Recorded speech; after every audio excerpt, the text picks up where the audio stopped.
ዶክተር ደብረጽዮን ገብረሚካኤል ሚያዝያ 30 2018 ላይ ካቢኔያቸው ለመጀመሪያ ጊዜ በሰበሰቡበት ወቅት የጊዜያዊ አስተዳደሩን ስልጣን በጉልበት እንደተያዘም የገለጹት ሌተናል ጀነራል ታደሰ ወረደ ከዛ ጊዜ በኋላ ድምጻቸው አልተሰማም። ጀነራሉ ድምጻቸው ለምን ጠፋ?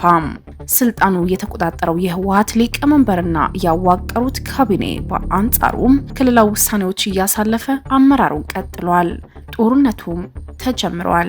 ያልተረጋገጠው ተኩስ መቼ ይጀምራል የሚለው ነው። የሁለት ዓመቱ ደም አፋሳሽ ጦርነት የገታው የፕሪቶሪያው ስምምነት ከመቼው ጊዜ በበለጠ አደጋ ውስጥ ገብቷል። ይህ በእንዲህ እንዳለም የህወሓት ወታደሮች ቤት ለቤት ትጥቅ ማስፈታት ጀምረዋል። ትግራይ ውስጥ ማስከፊ አፈሳ ተጀምሯል። ወጣቶች አካባቢውን ትተው በብዛት እየወጡ ነው። ህወሓትም ለዚህ ምላሽ ሰጥታለች። እንደምን ቆይታችኋል? የቻናላችን ተከታታዮች ዋና ዋና ቤት ጉዳዮችን በማቅረብ የዛሬ ወቅታዊና ሰበር መረጃዎች ወደ እናንተ እናደርሳለን። ቻናላችን ላይክ፣ ሼር፣ ሰብስክራይብ በማድረግ ቀዳሚው ምርጫችሁ ሪከርድ ዘን ያድርጉ። እንቀጥላለን። ዶክተር ደብረጽዮን ገብረሚካኤል ሚያዝያ 30 2018 ዓ.ም ካቢኔያቸው ለመጀመሪያ ጊዜ በሰበሰቡበት ወቅት የጊዜያዊ አስተዳደሩን ስልጣን በጉልበት እንደተያዘም ይህንንም የሆነው የገለጹት ሌተናል ጀነራል ታደሰ ወረደ ከዚህ ዕለት ጀምሮ ድምጻቸው አልተሰማም። ጀነራሉ ድምጻቸው ጠፍቷል።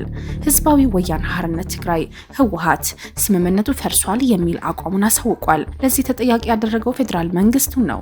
የጠቅላይ ሚኒስትር አብይ አህመድ መንግስት እስካሁን በይፋ አስተያየት አልሰጠም። ህወሓት ከ6 ዓመት በፊት በተደረገውና ለጦርነቱ እንደ ምክንያት በሚጠቅሰው ምርጫ የተቋቋመው የትግራይ ክልል ምክር ቤት ወደ ስራ መልሷል። ምክር ቤቱ ደግሞ የህወሓት ሊቀመንበር ዶክተር ደብረጽዮን ገብረሚካኤል በፕሬዝዳንትነት መርጧል። ይህ እርምጃ የክልሉን ስልጣን በፕሪቶሪያ ስምምነት አማካኝነት ከተመሰረተው ጊዜያዊ አስተዳደር እየነጠቀም ሆኗል። መጋቢት መጨረሻ ላይ በጠቅላይ ሚኒስትር አብይ አህመድ የስልጣን ቆይታ የተራዘመው የትግራይ ጊዜያዊ አስተዳደር ፕሬዝዳንት ታደሰ ወረደ በይፋ መውረዳቸው ባይገልጽም የአስተዳደሩን ኃይል የተቃወሙ ይመስላሉ።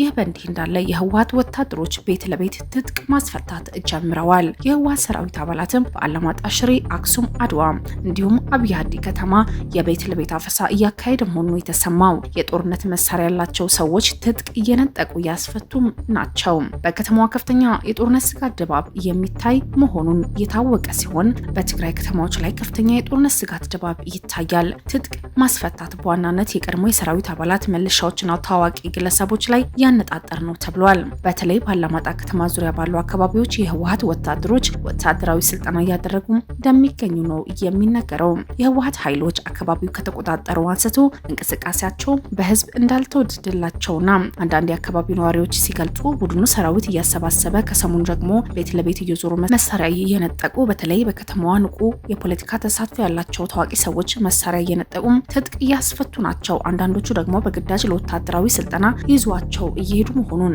ከዚህ ጋር በተያያዘ በርከት ያለ ከተሞች ላይ አፈሳ ወጣቶች እየተካሄደ ነው። ወጣቶች አንታገልም፣ እዚህ ጉዳይ ላይ የለንበትም፣ ከዚህ በፊት እንደዚህ ብለን በረሃ ወጥተን አሁንስ ምን አገኘን፣ ጨርሰናል የሚል ድምጾች እያሰሙ ናቸው። በተለይ ደግሞ በማህበራዊ ሚዲያው ላይ አብዛኞቹ ወጣት ዳግመኛ መዋጋት አንፈልግም እያሉ ሀገራቸውን ለቀው በትግራይ ክልል ያሉ ምንጮቻችን እንዳረጋገጡትም በተለይም ደግሞ ከዚህ በፊት ታጣቂዎች የነበሩ ወደ አዲስ አበባ የመጡ የት ነው ያሉት ልጆቻቸው አምጡ እየተባሉ እናቶችና አባቶች እየታሰሩ እንደሆኑ ወሬዎች እየተሰሙ ናቸው። የህወሓት ታጣቂዎች በሌሊትም ጭምር ቤት ለቤት እየዞሩ ትጥቅ ማስፈታት መጀመራቸው የሚናገሩ ነዋሪዎች የከተማዋ መንግስት መዋቅር መፍረሱን፣ የተለያዩ ከተሞች መዋቅር እየፈረሱ ያረገዘባት ሆናለች።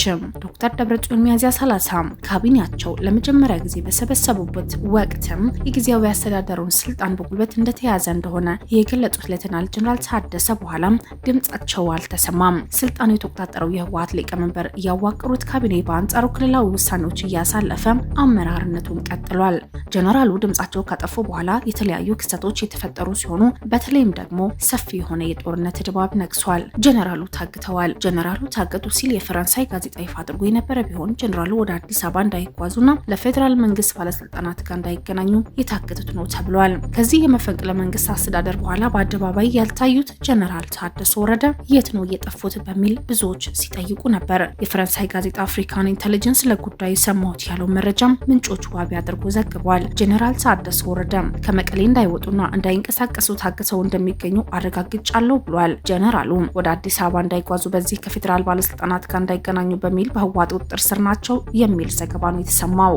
የአፍሪካ ኢንተለጀንስ ዘገባ እንደሚያመለክተው ይህ እገዳም የተጣለው በጀነራል ጻድቃን ገብረትንሳኤና ጌታቸው ረዳ አሳሳቢነት ባለፈው ሳምንት በአዲስ አበባ ምክር ቤት መመስረቱን ተከትሎ የነ ጀነራል ጻድቃን የአዲስ አበባ ምክር ቤት ህወሓት በአጭር ጊዜ አስወግደው ክልልን ለመቆጣጠር አቅዷል። ህወሓት ጀነራል ታደሰ ወረደ አዲስ አበባ ኮብልለው ከአዲስ ምክር ቤት ጋር እንዳይቀላቀሉ በሚልም ጀነራል ታደሰ ወረደን የቁም እስረኛ ያደረጋቸው ብሏል ዘገባው። ጀነራሉ ብዙ ሚስጥር የሚያውቁና የህወሓት አደጋ ላይ ሊጥል የሚችሉ ሰው በመሆናቸው እንደሆነም ጋዜጣው አብራርተዋል። የአፍሪካ ኢንተለጀንስ መረጃ መረዳት እንደተቻለው ህወሓት ጀነራሉን ለማገት የወሰነው በሁለት አበይ ምክንያቶች እንደሆነ አንደኛው ጀነራሉ የነጻድቃን ምክር ቤት እንዳይቀላቀሉ በሚል ሲሆን ሁለተኛው ደግሞ ጀነራል እጅ ላይ በርካታ የህወሓት ሚስጥሮች መኖራቸው ነው።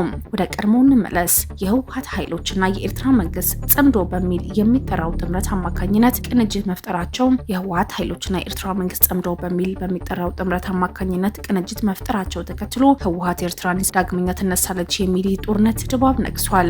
በቅርቡ ደግሞ በውጭ ያሉ የኢትዮጵያ መንግስት ተቃዋሚ ቡድኖች እንደወከሉት የተገለጹ ግለሰቦች በተገኙበት በዚህ ጽምዶ የሚል ስያሜ ሱዳን ውስጥ ዝግጅቱም ተካሂደዋል። ከሱዳንና ኤርትራ እንደሆኑ የተገለጹ ግለሰቦች ፖርት ሱዳን ውስጥ በተካሄደው ዝግጅት ላይ ንግግር አድርገዋል። የኢትዮጵያ መከላከያ ሰራዊት በበኩሉ ይህ ጥምረት ወደ መሬት እናወርዳለን ብለው ስንዝር እንቅስቃሴ የሚያደርጉ አካላት ላይ እርምጃ እንደሚወስድ አስጠንቅቋል። ነገሮች አወዛጋቢ እየተባሉ የተጠሩ ያሉ እነዚህ ግዛቶች ጉዳይ እንቅፋት ሊሆን ቢችልም የህወሓት አመራሮች ከፋኖ ኃይሎች ጋር ቅንጅት ሊፈጥሩ የሚችሉበት እድል ዝግ አይደለም። ህወሓት የክልሉን ስልጣን የመቆጣጠር እርምጃ የወሰደው በቆየን ቁጥር ድክመታችን እየሰፋ ነው፣ ነገሮች መለወጥ አለባቸው የሚል አቋም ያላቸው ይመስላሉ። የመተኮስ ጫናው ያለው ህወሓት ላይ ነው። ምክንያቱም በበጀትም በነዳጅም በመሬትም ጉዳይ በሁሉም ቦታ በፍትህ ጉዳይም በሰላማዊ መንገድ አመጣለው የሚለው ነገር ሊሆን አይችልም። በምንም መልኩ ፌዴራል መንግስቱን የሚፈልገው በፈቃደኝነት የሚያደርግለት አይመስልም ሲሉም አንዳንድ ሰዎች ከጦርነት ውጪ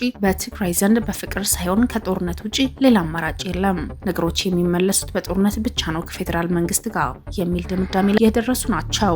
እነዚህ ባለስልጣኖች ጓራ ክፍለው እርስ በርሳቸው የተበጣጠሱ ቢሆኑም የጀነራሉ ድምጻቸው መጥፋትና አዲስ አበባ ላይ መኖሪያው ያደረገው የነጌታቸው ረዳ የሚመራው ኃይል መቀሌ እንገባለን የሚለው ንግግር ሳምንቱን አነጋጋሪ ሆኖ የቆየ ቢሆንም የፌዴራል መንግስት እዚህ ጉዳይ ላይ እጅ አለመግባት ምርጫው እስኪያልቅ ተቆጥቧል። ፌዴራል መንግስቱ ይህንን ሁኔታ በትግራይ ላይ የተከናወነ ያለ ምርጫ ለምርጫ መዘጋጀትና ከምርጫ በኋላ ምን ሊፈጠር ይችላል የሚል ትልቅ ስጋት ተደቅነዋል። የቻናላችን ቤተሰቦች ወቅታዊ መረጃዎች ዛሬው ያዝናቸው ይመስሉ ነበር። ተመልሰን አዳዲስ መረጃዎች ይዘን ብቅ እንላለን። ቻናላችን ላይክ፣ ሼር፣ ሰብስክራይብ በማድረግ ይከታተሉን።